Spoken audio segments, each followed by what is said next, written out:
Disclaimer: it's inspired by reality, shaped by imagination.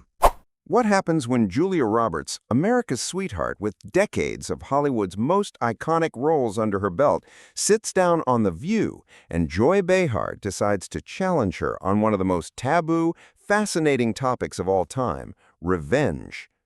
What started as a casual conversation about storytelling quickly spiraled into one of the most unexpected daytime TV battles in recent memory.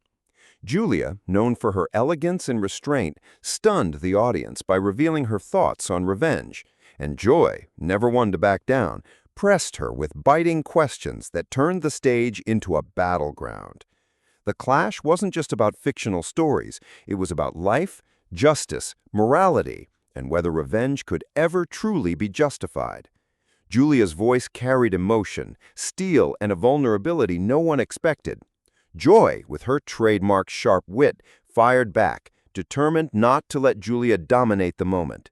The audience gasped, the co-hosts froze, and by the end, Julia delivered a searing response so cutting, so unforgettable, that Joy Behar was left speechless on live television. This wasn't just a talk show debate.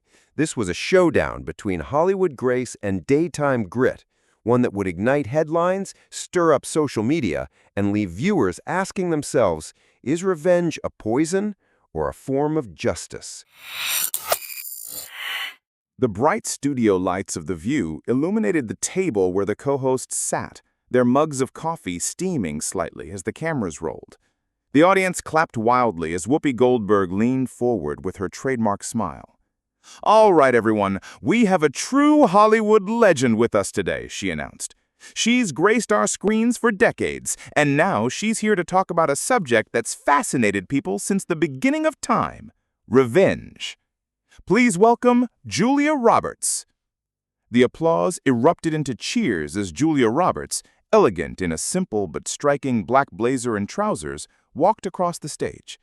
She waved warmly, her signature smile lighting up the room as she took her seat between Whoopi and Joy Behar. "Thank you for having me," Julia said graciously, adjusting her chair. "It's always wonderful to be here, though I'll admit today's topic is a little fiery." She chuckled softly, and the audience laughed with her.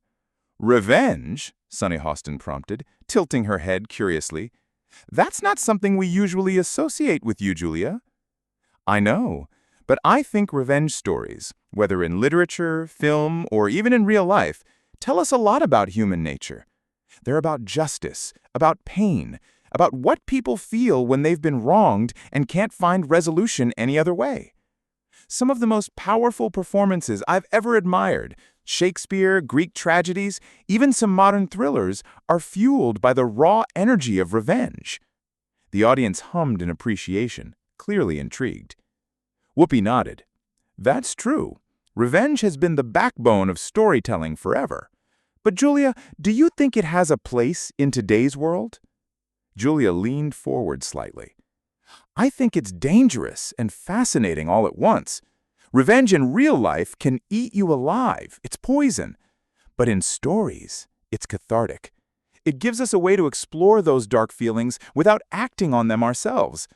I've always believed that audiences connect to revenge tales because we've all been hurt.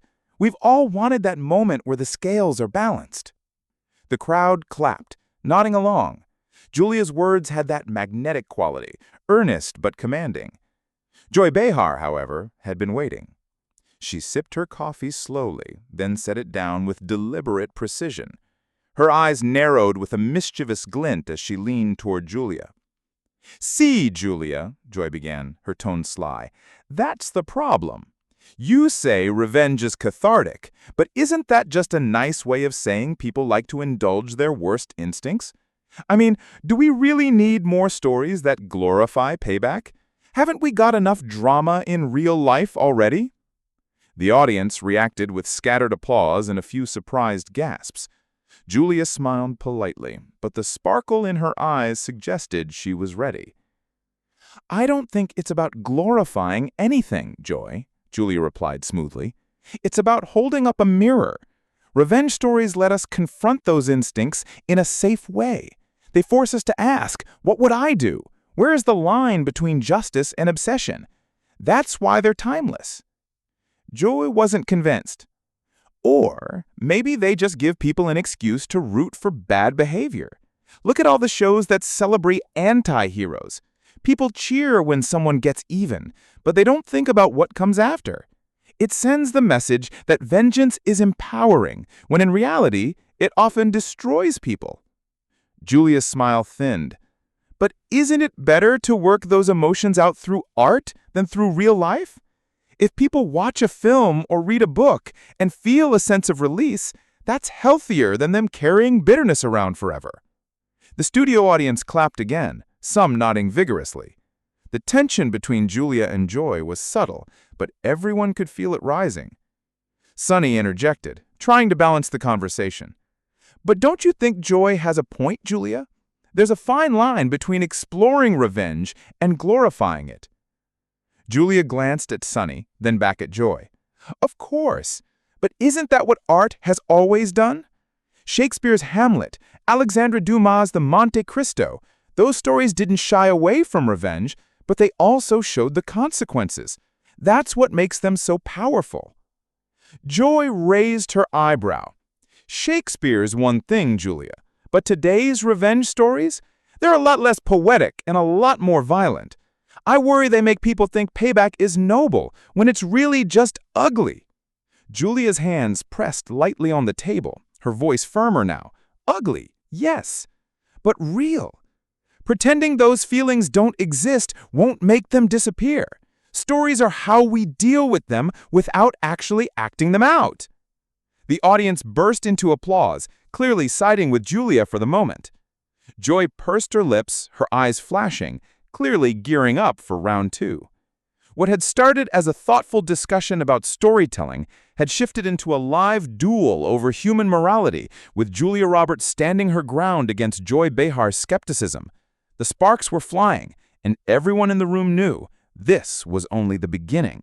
The air in the studio shifted. The friendly applause from Julia's last point faded into an electric quiet, the kind of silence that signaled the audience knew they were about to witness something bigger than casual banter. Julia Roberts, composed yet firm, sat forward, her hands clasped, her gaze unwavering. Joy Behar leaned back in her chair, that sly smile spreading across her face. "So let me get this straight," Joy began, her tone edged with sarcasm. "You're saying revenge stories are basically therapeutic? Like, people watch somebody burn down their enemy's house on screen and suddenly they don't feel like doing it in real life? That's a stretch, Julia." The audience chuckled nervously. Julia gave a small laugh, but it didn't reach her eyes. "Joy, I'm not saying people watch a movie and walk out cured of their anger. What I'm saying is stories give us space to explore those feelings safely. They let us ask ourselves hard questions. Would I go that far? What would revenge cost me? That's why these stories resonate, because they're not about the house burning down, they're about the fire burning inside." The audience clapped loudly, but Joy wasn't impressed. She leaned closer, pointing her finger for emphasis. Or maybe they resonate because people like to imagine getting away with bad behavior. Look, I've been around long enough to know people don't sit around analyzing Shakespeare. They just want to see the bad guy get clobbered. Plain and simple. Julia's expression hardened, her voice gaining force. "And why do you think that is, Joy? Because in real life, people don't always get justice. The world is unfair. People cheat, they lie, they hurt others, and they walk away scot-free. Revenge stories give the powerless a sense of balance, even if it's only on the page or screen. That doesn't make people immoral. It makes them human." The crowd broke into cheers, and a few audience members even whistled. Julia's voice had touched something raw. Sunny Hostin interjected gently, trying to keep the balance. "I see both sides here. On one hand, Julia's right. Revenge narratives do help us process the lack of justice we sometimes face. But Joy also has a point. There's a danger in normalizing vengeance as satisfying. It could create a cycle where people crave retribution instead of resolution." Julia nodded, acknowledging the nuance. "That's why the best revenge stories are complicated. Think of the Count of Monte Cristo. Yes, Edmond Dantes seeks vengeance, but the story also shows the emptiness of obsession. Or even in film, you see characters win their revenge but lose their soul in the process. That's the warning. It's not a how-to manual, it's a mirror. A mirror, huh? Maybe it's a funhouse mirror, because let's be honest, most modern revenge films don't end with deep moral lessons. They end with explosions, body counts, and audiences cheering. People leave the theater not thinking about morality, but thinking, wow, that guy finally got what he deserved. Julia's hand pressed against the table, her voice now rising with conviction. And maybe that's okay once in a while, Joy. Maybe people need that release. Haven't you ever been wronged so deeply that you fantasized about seeing the scales tip in your favor? Haven't you ever wanted to see someone who hurt you finally face consequences? The audience gasped, some clapping, others murmuring. Joy blinked, caught off guard for just a moment, but quickly recovered. Of course I've wanted that, Joy admitted, her voice firm. But that's the difference, Julia. I don't think indulging it is healthy. You feed that hunger, it grows. And when society feeds it through entertainment, we normalize it. We make it acceptable. Julia leaned in now, her tone controlled but sharp. I don't think stories create revenge. They reveal it. They let us confront what's already inside us. And sometimes facing that darkness in fiction helps us avoid living it in real life. That's the power of art. It channels the unspoken, the dangerous, the things we can't admit in polite conversations. The audience erupted in applause, louder than before. Julia's words rang with authority, and even Whoopi raised her eyebrows, impressed by her fire. Joy, however, wasn't backing down. She pointed at Julia again, her voice laced with challenge. Or maybe it's just Hollywood making money off people's darker impulses.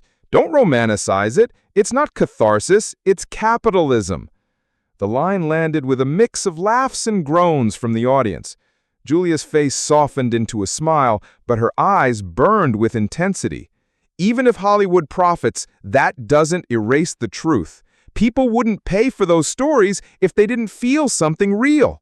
And the fact that you and I are debating this right now proves how deeply revenge lives in the human imagination. The studio clapped again, some on their feet, the tension palpable. The clash had moved far beyond theory. It was a battle of worldviews laid bare under the glare of daytime TV. And though Julia Roberts remained poised, there was a new steel in her voice, a flicker of heat that warned everyone watching the conversation was about to go even deeper, and Joy Behar had just poked a sleeping giant. The applause from Julia's last point still echoed faintly in the studio, but the energy had changed. The audience wasn't just entertained anymore. They were leaning in, sensing something heavier beneath Julia's polished exterior. Joy, unwilling to yield, pressed harder. Julia, you keep dressing this up in Shakespeare and morality plays, but at the end of the day, revenge is ugly. It's bitterness wrapped in justification. You don't look like the kind of person who lives on grudges, so forgive me if I'm skeptical about this fascination of yours. The comment landed with a mix of laughs and gasps. Julia smiled tightly, but her fingers tapped against the table, betraying the flicker of agitation beneath her calm facade. Julia, said Julia, slowly, her voice lowering, you're right about one thing. I don't live on grudges. I've spent my life learning to let go, but don't mistake letting go for not having felt it. She leaned forward now, her tone sharpening. You asked why I care about revenge stories? Let me tell you. The studio quieted instantly, every ear tuned. Julia's voice carried a gravity no one expected from the actress often associated with warmth and charm. When I was younger, early in my career, there was someone powerful, who tried to sabotage me. Not just criticize, not just compete, but deliberately humiliate me, spread lies, and close doors in my face. And I'll be honest, I burned with anger. I wanted nothing more than to see that person fall, to watch their empire crumble. Gasps echoed around the room. Joy tilted her head, suddenly cautious, while Sunny and Whoopi exchanged startled glances. Julia's eyes glistened, not with tears, but with controlled fire. For months, that hunger for revenge consumed me.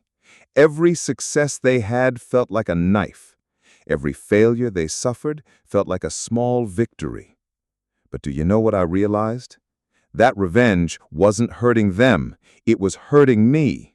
I was poisoning myself, waiting for someone else to drink it. The studio was silent now, hanging on every word. That's why I understand the pull of revenge stories, because I've lived that temptation. I've felt that fire, and I've also felt what it costs. That's why I don't dismiss them, Joy. They're not just cheap entertainment. They're warnings, lessons, reflections of the darkest parts of us. People see themselves in those stories, whether they admit it or not. The audience burst into applause, some even rising to their feet. Julia's raw honesty had cut through the room like a blade. Joy tried to regain her footing. She leaned in, her voice sharp. "But Julia, don't you see what you just said proves my point? Revenge eats you alive. So why keep celebrating it on screen? Why feed people poison, even as you admit it almost destroyed you?" Julia's hand came down sharply on the table, not a slam, but a deliberate strike that startled even Joy. The audience gasped. Julia's voice rose, filled with passion. "Because ignoring it doesn't make it disappear, Joy. Pretending we're above those feelings is the real poison. Revenge exists in all of us. Stories are how we wrestle with it, how we face it without letting it destroy us. To deny that is to deny being human." The studio erupted. Cheers, whistles, even shouts of agreement. The audience was on its feet now, electrified by Julia's intensity. Joy, however, wouldn't back down. Her voice cracked with equal fire. "And what about responsibility? What about the people who don't see the warning and just walk away thinking revenge is noble? What about the ones who use these stories to justify cruelty?"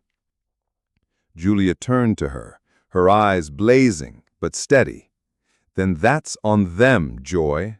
Stories don't create cruelty, they reveal it. They don't give people the darkness, they show people the cost of living in it. And if even one person sees themselves in that mirror and decides not to walk that road, then the story was worth telling." The crowd roared again, clapping, cheering, some even chanting Julia's name. Even Whoopi, usually the peacekeeper, leaned back with a look of awe at Julia's conviction. For once, Joy Behar was silent, her lips pressed into a tight line as Julia's words echoed through the studio. Julia sat back finally, her chest rising and falling with the energy of what she'd just unleashed. Her face softened into that familiar smile, but her eyes still burned. The message was clear. This wasn't just about movies or plays. For Julia Roberts, this was personal. Pain turned into philosophy, experience turned into conviction. And though the debate was far from over, one thing was undeniable. Julia had just shifted the conversation from entertainment to truth, from theory to lived experience. The audience knew they were watching something unforgettable, and Joy Behar, for perhaps the first time in years, looked like she'd been caught off guard in her own house. The studio still buzzed from Julia's emotional revelation. Her words about carrying the poison of revenge had hit like thunder, and the audience was still riding the electricity of it. But Joy Behar, never one to let a guest dominate the table for long, leaned in with a steely look that cut through the applause. "Julia, that's a powerful story," Joy said, her tone measured but dripping with skepticism. "But let's be honest. You're in Hollywood. You can afford to philosophize about revenge because you've already won. You're successful, beloved, rich beyond measure. Of course, you can sit here and tell people revenge is a lesson, not a lifestyle. But what about the millions of people out there who don't get second chances? For them, revenge isn't a story, it's survival. The audience gasped. The applause cut short. Julia's smile faded into a sharper expression. Her hand rested flat on the table, ready to press down again if necessary. Are you really saying, Joy, that revenge is survival? Because I've seen the opposite. I've seen it destroy lives, people chasing payback until there's nothing left of them. Revenge doesn't give you back what you lost. It just takes more. Joy smirked, her voice rising. Easy for you to say, Julia. You had the luxury of walking away. But what about the woman who gets cheated out of her pension? The man whose boss ruins his career? The family betrayed by the system? They don't have the privilege of smiling it off. They watch movies where someone gets even, and they think, finally, justice. And maybe that's the only justice they'll ever get. A ripple of applause met her words. Julia's eyes narrowed, her famous smile gone. She leaned forward, her voice dropping low, each word sharp as glass. You call it justice, Joy? I call it fantasy, because real justice doesn't come from burning down someone else's house. It comes from building your own life back stronger. Revenge doesn't restore dignity. It doesn't heal wounds. It just drags you deeper into the hurt. The audience cheered wildly, clapping and shouting Julia's name. But Joy wasn't done. She slapped her palm lightly on the table, mirroring Julia's earlier gesture. Then why glorify it, Julia? Why sit here defending revenge stories if you believe they're poison? Isn't that hypocrisy? Isn't that Hollywood dressing up destruction as art so you can all pat yourselves on the back while audiences cheer on vengeance? Gasps rippled through the crowd. Joy's words hit like an accusation, and Julia's jaw tightened. Her hand came down hard on the table with a sharp crack that made the microphones rattle.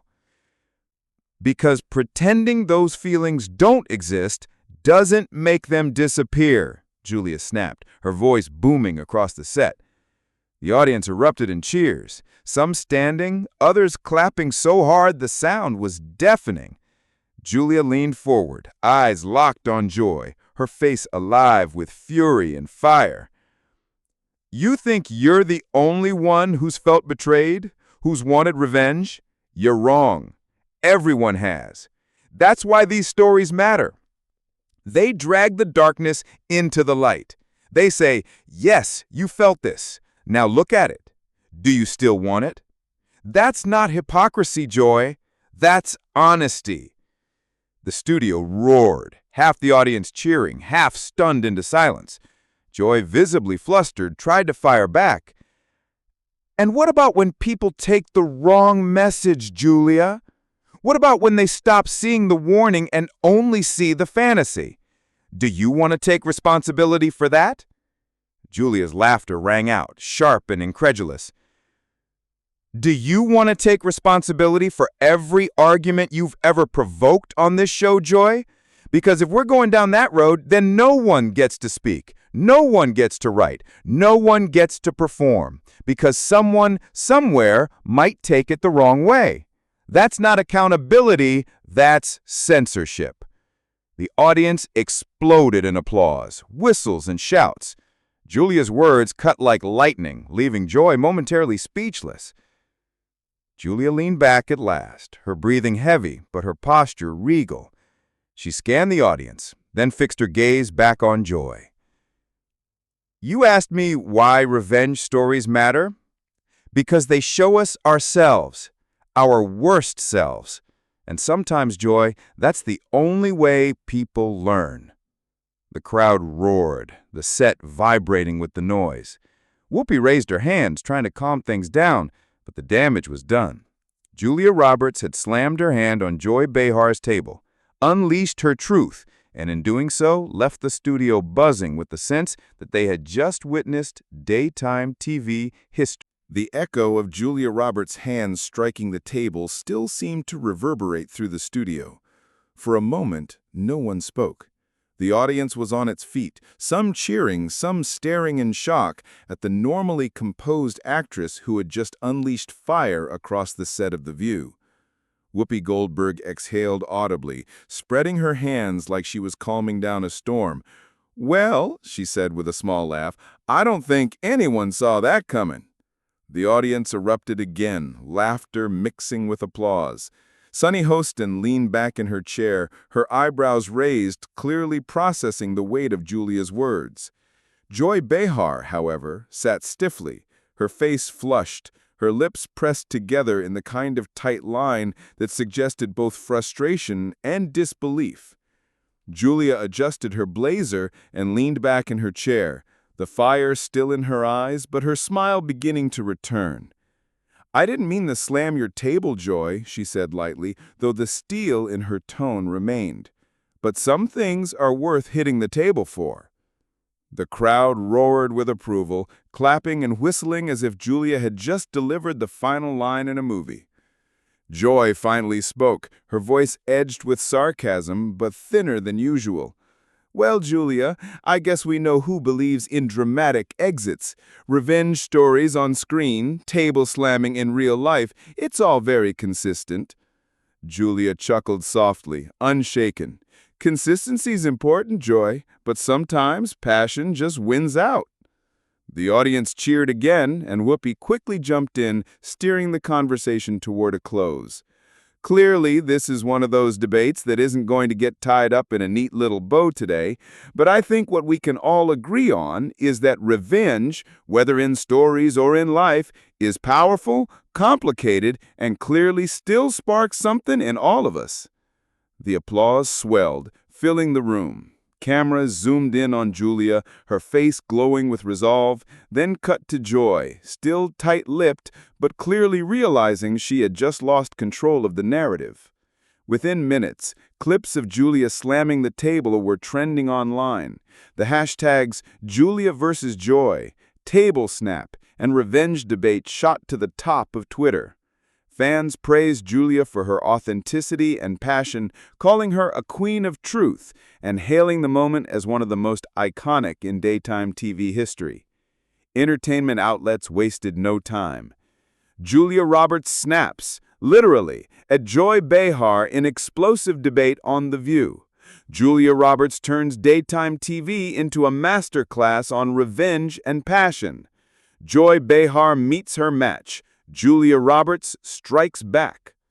Clicks of Julia's words, "Ignoring revenge doesn't make it disappear. Stories drag the darkness into the light," were shared millions of times, paired with images of her hand hitting the table. The moment became a cultural flashpoint, sparking fresh debates about whether revenge was poison, justice, or both. For Joy, it was a rare moment of visible defeat. For Julia, it was an unexpected reinvention. America's sweetheart transformed into America's truth-teller, unafraid to bear her convictions in front of millions. As the credits rolled and the audience filed out, the question lingered, not just in the studio, but in living rooms across the country. Do revenge stories reflect our darkness or help us find our way out of it? One thing was certain: Julia Roberts had left her mark, and Joy Behar had been left speechless in her own arena.